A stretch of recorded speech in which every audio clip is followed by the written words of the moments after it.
ছাত্ৰ ছাত্ৰীসকল কাৰ্বি আংলং ডিষ্ট্ৰিক্টত অলপতে অনুষ্ঠিত হোৱা প্ৰি ফাইনেল এক্সামিনেশ্যন 22ৰ ক্লাছ 10ৰ ইংৰাজী প্ৰশ্ন কাকতখন তোমালোকলৈ আগবঢ়াব বিচাৰিছোঁ।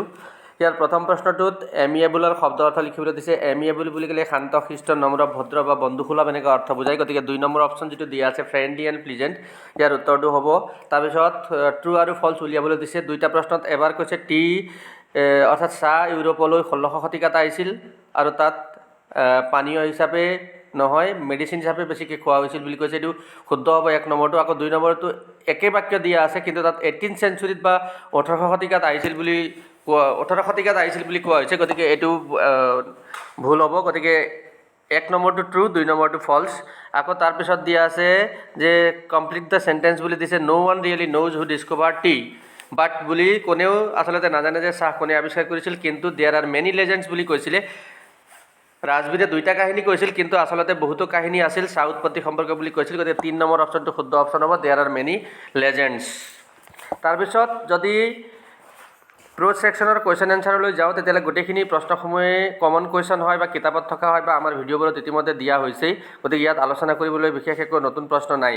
এতিয়া যদি কবিতা ছেকশ্যনলৈ যাওঁ, তেতিয়াহ'লে ইয়াত চাউণ্ড আৰু ৰাইটৰ ৰাইমিং ৱৰ্ডছ দিছে। চাউণ্ড হ'লে ইয়াত এৰাউণ্ড দিছে আৰু ৰাইট হ'লে ব্ৰাইট।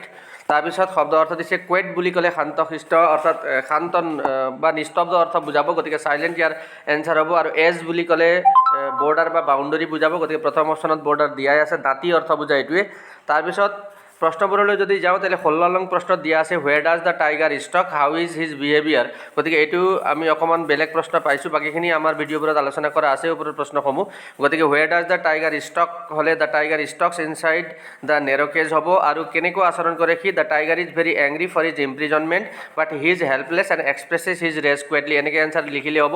আকৌ কৈছোঁ মই, the tiger stalks inside the narrow' cage আৰু the tiger is very angry for his imprisonment but he is helpless and expresses his rage কুৱেটলি। এনেকুৱা এনচাৰ লিখি দিলে হ'ব। তাৰপিছত এক্সটেনচিভ ৰিডিংখিনি যিখিনি দিয়া আছে সেইখিনি কমন কুৱেশ্যনবোৰেই আছে। গতিকে এতিয়া আহিছোঁ আমি আজিৰ মুখ্য আলোচনাৰ বিষয় গ্ৰামাৰ ছেকশ্যনলৈ। প্ৰথমতে দিয়া আছে ডিটাৰমিনাছৰ প্ৰশ্ন। প্ৰথমতে দিছে মাই ব্ৰাদাৰ হেড গান dash hour ago, my brother had gone an hour ago হ'ব। তাৰপিছত আৱাৰ principal is a man of few words বুলি ক'ম। তাৰপিছত the story is dash interesting. Interesting আমি দেখিছোঁ পিছফালে ING লাগি আছে, গতিকে এইটো প্ৰেজেণ্ট পাৰ্টিচিপল হয়। যেতিয়া প্ৰেজেণ্ট পাৰ্টিচিপল হয় তেতিয়াহ'লে তাৰ আগত ভেৰি লিখা হয়, যেনে ভেৰি ইণ্টাৰেষ্টিং, ভেৰি বৰিং এনেকুৱা ধৰণৰ।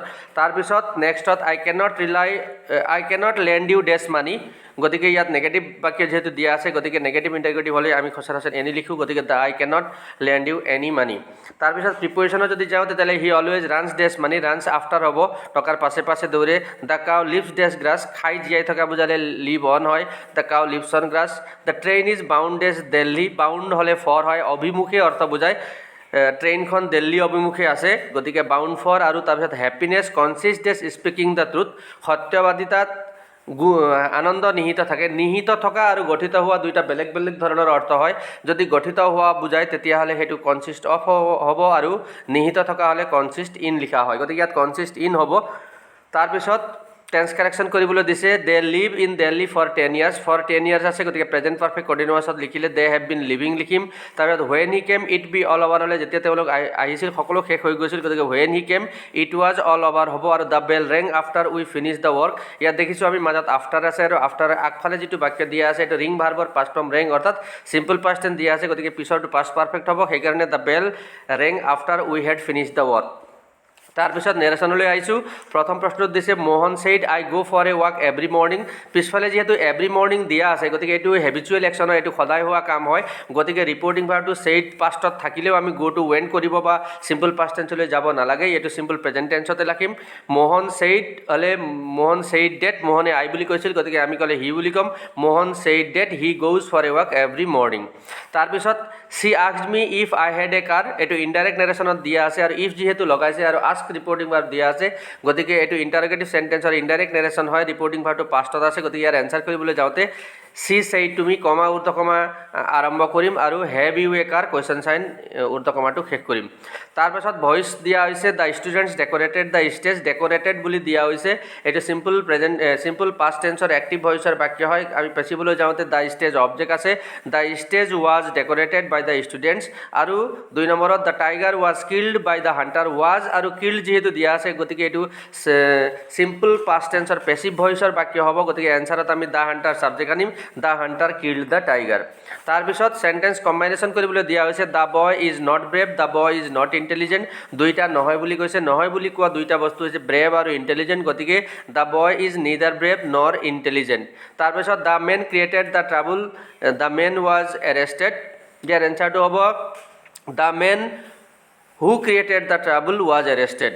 তাৰপাছত কাৰেক্ট অল্টাৰনেটিভ বাচিব দিছে the old man knew that his death was dash বুলি এমিনেণ্ট আৰু ইমিনেণ্ট দি আছে। এমিনেণ্ট বুলি ক'লে প্ৰখ্যাত বিখ্যাত জনাজাত বুজাব, আৰু ইমিনেণ্ট হ'লে আসন্ন বা ওচৰত বা নিকটত বুজাব। ইয়াত যদি বাক্যটো লৈ যাওঁ তেতিয়াহ'লে বুঢ়া মানুহজনে জানিছিল যে তেওঁৰ মৃত্যু আসন্ন বা ওচৰত বা নিকটত, গতিকে 2 নম্বৰ অপশ্যনটো যিটো দিয়া আছে ইমিনেণ্ট, এইটো শুদ্ধ অপশ্যন হ'ব। আৰু তাৰপাছত several birds dash in the river during the storm, ধুমুহাৰ সময়ত বহুতো নাও পানীত ডুবিছিল। ডুবাৰ ক্ষেত্ৰত আমি ইংৰাজীত কেনেকুৱা লিখিব লাগে যে যদি জীৱবস্তু ডুবে তেতিয়াহ'লে আমি ড্ৰ'ন লিখিম, আৰু যদি জড়বস্তু ডুবে তেতিয়াহ'লে আমি সিংক ভাৰ্ব ব্যৱহাৰ কৰিম, আৰু যদি ড্ৰ'ন ব্যৱহাৰ কৰিব লগা হয় তেতিয়াহ'লে সেইটো সদায় পেচিভ ভইচত লিখিব লগা হয়। ইয়াত যিহেতু নাও ডুবাৰ কথা কৈছে গতিকে জড়বস্তু ডুবিছে, সেইকাৰণে আমি ডুবাটো সিংক ব্যৱহাৰ কৰিম, আৰু অতীত কালৰ বাক্য হিচাপে সিংকৰ পাষ্ট ফৰ্ম চেংক আহিব, গতিকে several bird sank in the river during the storm. তাৰপিছত চেণ্টেন্স মেকিং কৰিবলৈ দিয়া হৈছে গিভ এৱে বুলি ক'লে ভগাই দিয়া বা বিলাই দিয়া এনেকুৱা অৰ্থ বুজায়। Give away the chocolates among the children এনেকৈ লিখিব পাৰিম। ডিল ইন বুলি ক'লে বেপাৰ কৰা, হি ডিলছ ইন টি এনেকুৱা। তাৰপিছত ৰান অভাৰ বুলি ক'লে ওপৰেদি দি যোৱা বা চেপা অৰ্থ বুজায়, the car ran over the dog. For good বুলি ক'লে চিৰদিনৰ কাৰণে অৰ্থ বুজাব, he left this world for good. আৰু লুক আফটাৰ বুলি ক'লে চোৱা চিতা কৰা অৰ্থ বুজাব, the old man has no' one to look after him এনেকুৱা বাক্য আমি লিখিব পাৰিম। তাৰপাছত চেণ্টেন্স কাৰেকশ্যন কৰিবলৈ দিয়া হৈছে he said that he will go' to Delhi next week. ইয়াত আমি দেখিছোঁ এইটো ইনডাইৰেক্ট নেৰেশ্যন হয়, ছেইড যিটো ৰিপৰ্টিং ভাৰ্ব আছে সেইটো পাষ্টত আছে, গতিকে পিছফালে ৰিপৰ্টেড স্পীচত উইল লগাই দিছে, কিন্তু উইল হ'ব নোৱাৰে, এইটো উড হ'ব লাগিব, সেইকাৰণে he said that he would go' to Delhi next week. তাৰপিছত the gold is a valuable metal, ইয়াত দ্য গ'ল্ড বুলি দিয়া হৈছে।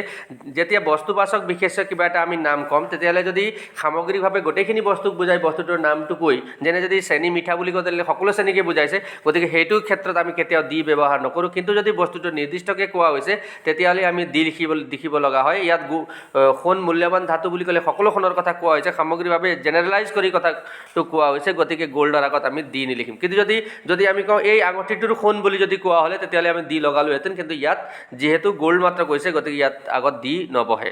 তাৰপিছত do you no' who is he, ইয়াত আমি দেখিছোঁ এইটো এটা কমপ্লেক্স চেণ্টেন্স হয়, দুটা বাক্য আছে, ডু ইউ ন' আৰু পিছফালে হু ইজ হি। ইয়াত ডু ইউ ন'টো এটা সম্পূৰ্ণ বাক্য আৰু হু ইজ হিটো অসম্পূৰ্ণ বাক্যৰে এইটো এটা কমপ্লেক্স চেণ্টেন্স হয়। কমপ্লেক্স চেণ্টেন্সত যিটো অসম্পূৰ্ণ খণ্ড বাক্য থাকিব সেইটো কেতিয়াও ইণ্টাৰগেটিভ হ'ব নোৱাৰিব। পিছফালে হু ইজ হি বুলি কৈ এইটো প্ৰশ্নবোধক কৰি দিয়া হৈছে, কিন্তু এতিয়া আমি এনচাৰত ইজ টু হিৰ পিছলৈ লৈ যাম যাতে এইটো প্ৰশ্নবোধক হৈ নাথাকে। প্ৰথমটো বা সম্পূৰ্ণ খণ্ড বাক্যটো প্ৰশ্নবোধক হ'ব পাৰে, কিন্তু অসম্পূৰ্ণ খণ্ড বাক্য বা ছাবঅৰ্ডিনেট ক্লজ যাক কওঁ আমি সেইটো প্ৰশ্নবোধক হ'ব নোৱাৰে, গতিকে do you know' where he is ইয়াৰ এনচাৰ হ'ব। তাৰপিছত he is too tall to get at the ceiling, এতিয়া ইয়াত ক'ব বিচাৰে যে তেওঁ চিলিংটো ঢুকি পাবলৈ খুব ওখ। এতিয়া আমি এনেকুৱা বাক্য আমি আগতে পাইছোঁ, যেনে মানুহজন বৰ দুৰ্বল, খোজকাঢ়িব নোৱাৰে, চৰাইটো বৰ সৰু, উৰিব নোৱাৰে। যেতিয়া কিবা এটা গুণদোষৰ কাৰণে আমি কিবা এটা কাম কৰিব নোৱাৰোঁ তেতিয়া আমি ছ' ডেট বা টু লগাওঁ, কিন্তু যদি কিবা গুণদোষৰ কাৰণে কিবা এটা কাম যদি কৰিব পাৰোঁ তেতিয়াহ'লে তাত ছ' ডেট বা টু লগোৱা নহয়, তেতিয়া আমি এনাফ টু লগাব লগা হয়। তেতিয়াহ'লে এনেকুৱা ক্ষেত্ৰত ইয়াত তেওঁ চিলিংটো ঢুকি পাবলৈ খুব ওখ বুজোৱা হৈছে, গতিকে তেওঁ ওখ, গতিকে চিলিংটো ঢুকি পাব পাৰে, গতিকে আমি এনাফ লগাম, গতিকে ইয়াৰ এনচাৰটো হ'ব he is tall enough to get at the ceiling. তাৰপিছত ট্ৰেঞ্চলেশ্যনলৈ আহিছোঁ। আমাৰ বিদ্যালয়ৰ সন্মুখত এখন খেলপথাৰ আছে, there is a playground in front of our school, আমি মাজে মাজে তাত খেলা ধূলা কৰোঁ, উই ছামটাইমছ প্লে' দেয়াৰ। তুমি অহাৰ সময়ত মই ইংৰাজী পঢ়ি আছিলোঁ। When you came I was reading English. তেওঁ মোক সুধিলে তুমি নৈখন সাঁতুৰি পাৰ হ'ব পাৰিবানে। সাঁতুৰি পাৰ হোৱা বুলি ক'লে আমি মাজেদি পাৰ হ'ব লাগিব, সেইকাৰণে ছুইম এক্ৰছ লিখিম। গতিকে ইয়াত এনচাৰটো আমি তেওঁ মোক সুধিলে he said to me can you swim across the river. তুমি অকল বুদ্ধিমানেই নহয় পৰিশ্ৰমীও। You are not only intelligent but also' hard working. আৰু তেওঁ 5 বছৰ ধৰি এখন বিদ্যালয়ত পঢ়ি আছে। He has been reading in a school for 5 years। গতিকে এয়া আছিলে গ্ৰামাৰ ছেকশ্যন। এতিয়া যদি ৰচনাবোৰলৈ চাওঁ তেতিয়াহ'লে চায়েন্স ইন এভৰিডে লাইফ দিয়া হৈছে, the festival you like most আৰু life of a great man. তাৰপিছত ইয়াত এটা ষ্টৰি আউটলাইন দিয়া হৈছে, এটা বকাটোৰ শিয়াল আৰু কাউৰীৰ, এইটো বহলাই লিখিব লাগিব। বন্ধুলৈ চিঠি লিখিব দিছে যে পৰীক্ষাৰ পাছত তুমি কি কৰিবা। আৰু তাৰপিছত এটা ৰিপৰ্ট ৰাইটিং লিখিব দিয়া হৈছে লেণ্ডশ্লাইডৰ ওপৰত, ভূমিস্খলন যিটো কাৰ্বি আংলঙৰ চিলভেটাত হৈছিলে।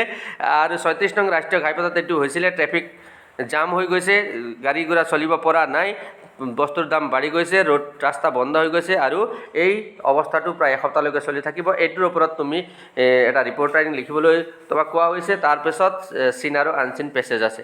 গতিকে এয়া আছিলে কাৰ্বি আংলং ডিষ্ট্ৰিক্টত অলপতে অনুষ্ঠিত হোৱা প্ৰি ফাইনেল এক্সামিনেশ্যনৰ ইংৰাজী প্ৰশ্ন কাকত। থুলমূলকৈ আমি আলোচনা কৰিলোঁ। আজিলৈ ইয়াতে সামৰিলোঁ। ধন্যবাদ।